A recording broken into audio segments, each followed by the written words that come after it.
konstitusi perjuangan perlawanan terhadap ketidakadilan dan juga penindasan. Apakah rancangan undang-undang tentang penetapan peraturan pemerintah pengganti undang-undang Perpu nomor 2 tahun 2022 tentang Cipta Kerja menjadi undang-undang dapat disetujui untuk disahkan menjadi undang-undang?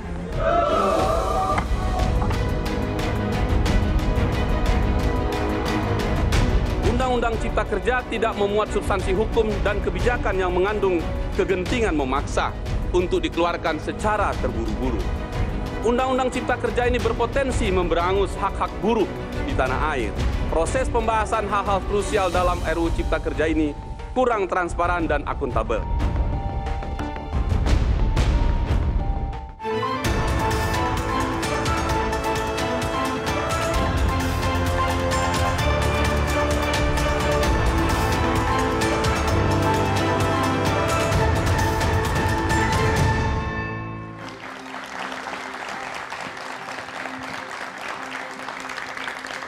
Selamat malam saudara, DPR akhirnya mengesahkan peraturan pemerintah pengganti undang-undang Perpu Cipta Kerja menjadi Undang-Undang Cipta Kerja. Pengesahan dilakukan di tengah gelombang penolakan dari berbagai kalangan. Pasalnya, belait ini dianggap hanya mengedepankan kepentingan pengusaha dan mengorbankan tenaga kerja. Pemerintah dianggap tak menghormati putusan Mahkamah Konstitusi. Sebelumnya, MK memerintahkan pemerintah memperbaiki Undang-Undang Cipta Kerja yang dinyatakan inkonstitusional bersyarat. Namun alih-alih mengoreksi dan memperbaiki undang-undang yang memicu kontroversi, pemerintah justru menerbitkan Perpu pengganti. Kita bahas bersama dengan sejumlah narasumber yang sudah hadir di Studio Dua Arah. Saleh Partaunan Daulay, anggota DPR RI fraksi PAN, selamat malam. Assalamualaikum. Waalaikumsalam. Kita juga akan sapa Ade Irfan Pulungan, tenaga ahli utama kantor staf presiden. Selamat malam. Selamat malam. Assalamualaikum warahmatullahi wabarakatuh. Waalaikumsalam. Selanjutnya ada Nining Elitos, aktivis buruh. Selamat malam, Mbak Nining. Selamat malam. Dan juga Mardani Alisera, anggota DPR RI fraksi PKS. Selamat malam, Bang Mardani. Malam, Livi.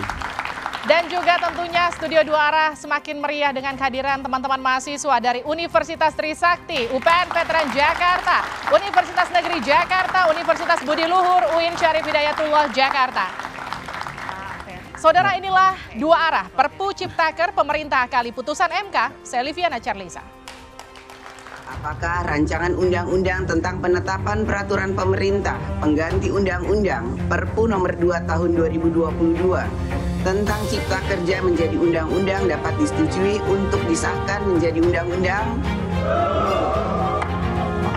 Aduh, polemik Undang-Undang Cipta Kerja belum usai. Pemerintah mengesahkan Perpu Cipta Kerja menjadi undang-undang pada 21 Maret 2023. Gelombang demonstrasi penolakan demi penolakan terhadap Undang-Undang Cipta Kerja semakin deras mengalir. Seperti yang terjadi di Jakarta dan di Lampung. Di Jakarta, mahasiswa rame-rame mendesak menemui Ketua DPR untuk segera mencabut Undang-Undang Cipta Kerja yang dianggap inkonstitusional. Melkisedek Huang, Ketua BEM Universitas Indonesia bilang kalau kemarahan publik itu karena substansi undang-undang ini tidak mewakili suara masyarakat dan merampas hak para pekerja. Dan hal-hal yang sudah dijabarkan oleh konstitusi tersebut ditabrak dengan seenaknya oleh Presiden Joko Widodo dengan menerbitkan Perpu Cipta Kerja. Kami nilai beliau punya intensi dan itikat buruk untuk sengaja mengkhianati dan melanggar konstitusi.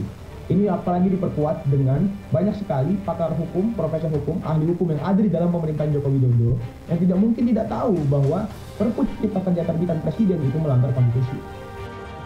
Sementara itu, Denny Indrayana sebagai pakar hukum tata negara menyayangkan tindakan Presiden Joko Widodo yang sudah memberikan contoh buruk bagi masyarakat.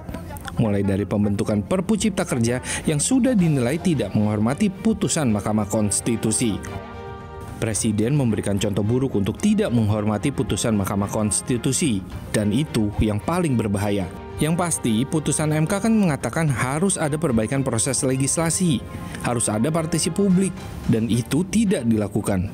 Di sisi lain nih, Menteri Koordinator Perekonomian menyebut kalau undang-undang ini sudah sesuai dengan kondisi ekonomi dan politik Indonesia yang dalam kondisi darurat. Pertimbangannya adalah pertama, kebutuhan mendesak.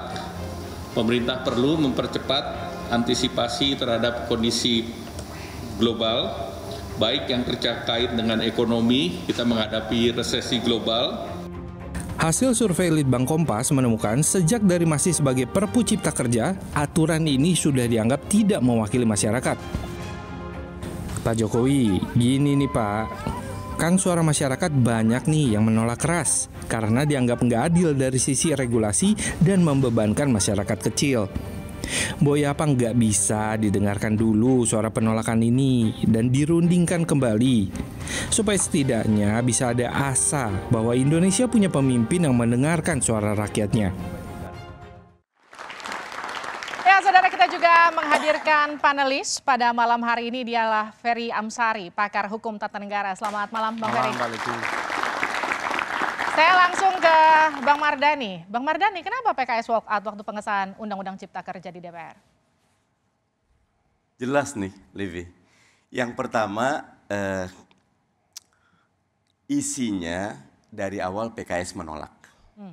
Karena teman-teman buruh, kasihan sekali, namanya Undang-Undang Cipta Kerja sebelum dinyatakan inkonstitusional bersyarat oleh MK. Tapi kalau dilihat isinya, PKS memandang tidak berpihak kepada tenaga kerja. Justru sangat berat berpihak kepada pemilik kapital. Yang kedua, nanti kalau kita cermati, pasal-pasal tentang perlindungan kepada lingkungan hidup punya catatan. Kalau di PKS, kita melihat khusus untuk bab tentang kehalalan, dengan waktu 3 hari sangat-sangat berbahaya karena Mahkamah MUI inginnya 30 hari, makanya PKS menolak. RUU undang-undangnya ditolak, mestinya kalau ikut MK bentuknya bukan Perpu. Kasih waktu 2 tahun loh. Mestinya bentuknya itu adalah revisi Undang-Undang Cipta Kerja. Tapi ujuk-ujuk keluar Perpu. Karena itu tolak undang-undangnya dan tolak Perpunya PKS. Saya ke Bang